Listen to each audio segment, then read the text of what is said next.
Estamos de volta com o programa Café com Direito e hoje estamos aqui aprendendo um pouquinho e conhecendo mais as novas polêmicas que envolvem o direito de família.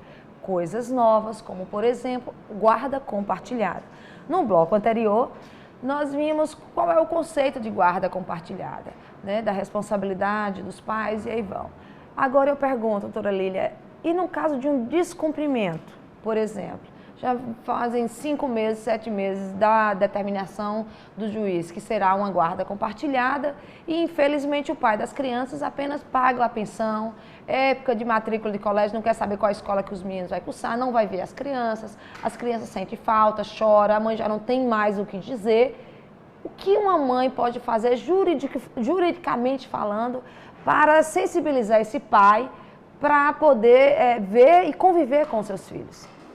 Bom, se ele estiver descumprindo um acordo homologado judicialmente, ela pode requerer a execução desse acordo, né? E por meio dessa execução de acordo, ele pode vir a sofrer multa a ser aplicada pelo magistrado, bem como perder o direito de guarda do filho. A guarda ela pode ser revertida unicamente para a mãe, né? Há casos extremos também, eu já tive lá no escritório, de guarda compartilhada e o pai descumpre pegando os filhos e desaparecendo, entendeu? Foge com as crianças e, nesse caso, é executado o acordo e ele não entregando, aí já enseja uma outra ação, que é uma busca e apreensão dos menores, e em caso de descumprimento ele pode até vir ser preso, né? Que é descumprimento de ordem judicial. Se o juiz determinar e ele não cumprir, o advogado pode pedir a prisão dele por descumprimento de ordem judicial.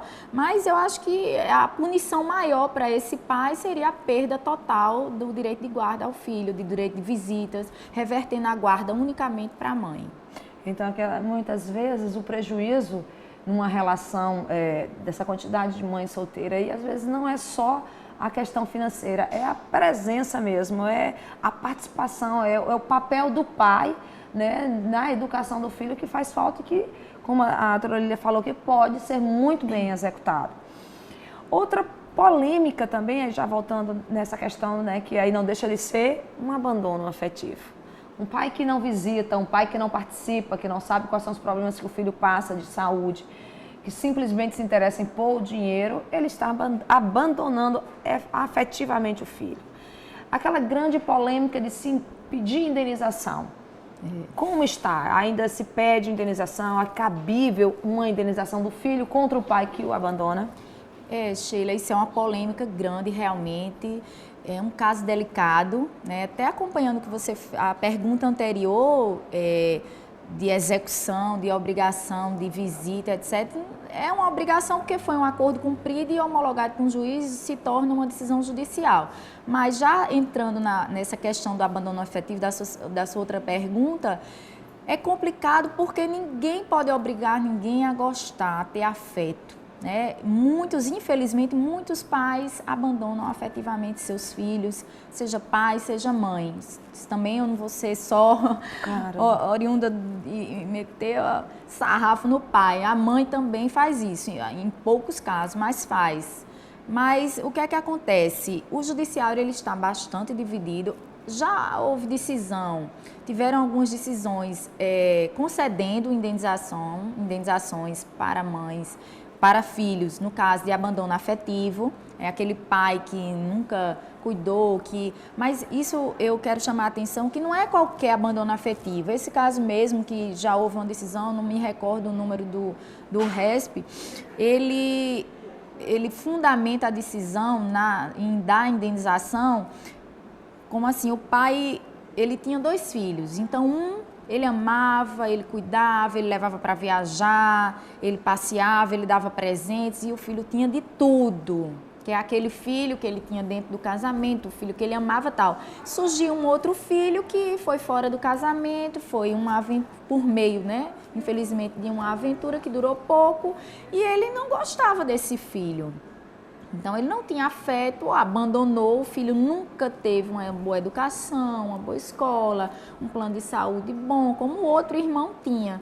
Então, em atenção ao princípio da dignidade da pessoa humana, igualdade dos filhos e tudo que esse filho sofreu e perdeu durante a vida inteira, que o pai poderia ter proporcionado materialmente, ele ganhou uma indenização.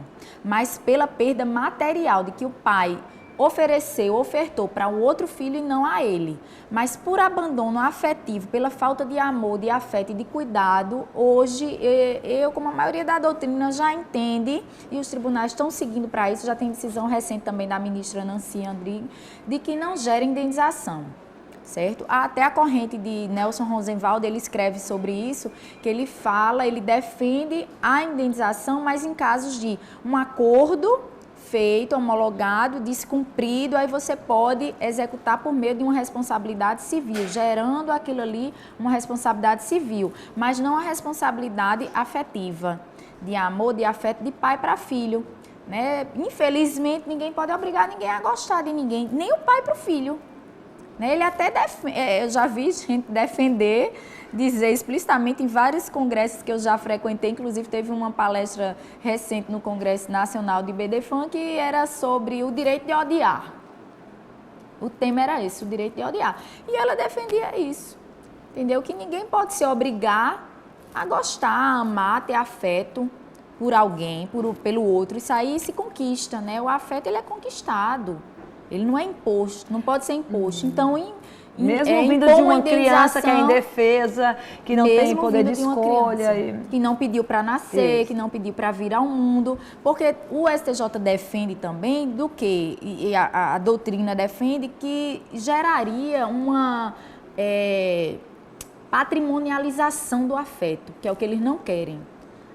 Quando é que o STJ vai? Cristiano Chaves de Farias fala muito isso quando ele diz assim, o STJ ele dá uma média de indenização de R$40 mil.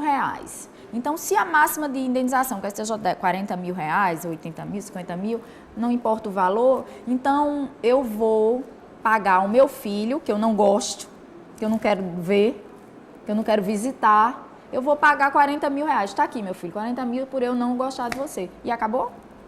E eu estou isento? Já paguei o meu papel, paguei pelo afeto que você merecia.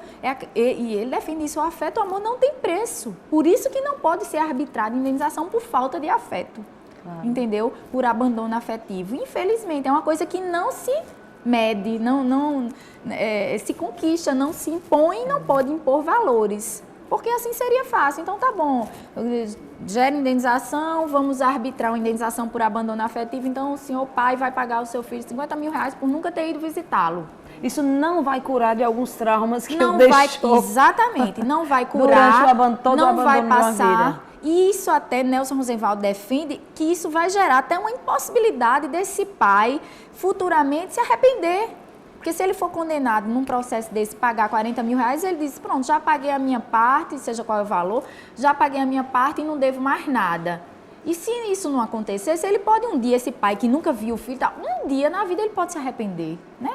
Tudo é possível. Então, um dia ele pode se arrepender, chamar o filho, pedir perdão, querer. Então, essa reconciliação e essa reaproximação não seria possível. É o que a doutrina também está defendendo nesse aspecto, de não dar indenização por abandono afetivo. É porque bate essa questão que o direito não acha justo. Mas tem searas em que o judiciário não pode resolver. Não pode. Essa é uma delas, em que ele vai ter que se abster de uma decisão nesse sentido, de criar jurisprudência nesse sentido. É polêmica, é difícil. A gente está falando sobre coisas bem íntimas, né? Que muitas vezes pode você estar aí, ter sofrido o abandono afetivo e estar aqui compreendendo e sentindo com a gente aqui sobre esse problema. E a gente volta com mais polêmica no próximo bloco. Fique aqui com a gente, aqui na RCTV, do seu jeito, para você.